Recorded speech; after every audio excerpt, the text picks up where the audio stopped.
Grabe ang lakas ng snow ngayon, no? Yan. Ang lalaki ng binabagsak niya. Tingnan nyo nangyari sa sasakyan, no? Matatabunan na talaga. Ulala, dito mapupunta yung isang araw nating holiday sa pagpapala-pala, paglilinis nito mga yelo. Ang daming gusto pupunta dito guys sa Canada, oh. Ayan, imagine niyo na yung magiging buhay nyo rin kung mapupunta kayo dito o sa ganitong lugar. Ayan, nabawasan ko na to kanina. Yan, sigurado na naman tambak tumamaya. Yan. Titingnan mo pa lang mapapagod ka na eh. Hindi pa talaga tayo makapagpahinga. Nag snowstorm pa. Ulala.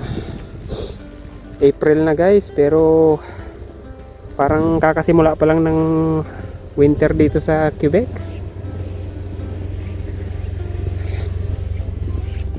Sa May pa kami nito, sigurado na naman makakapagpahinga. Ito ang buhay natin, buhay Canada. Grabe. Ayan, no?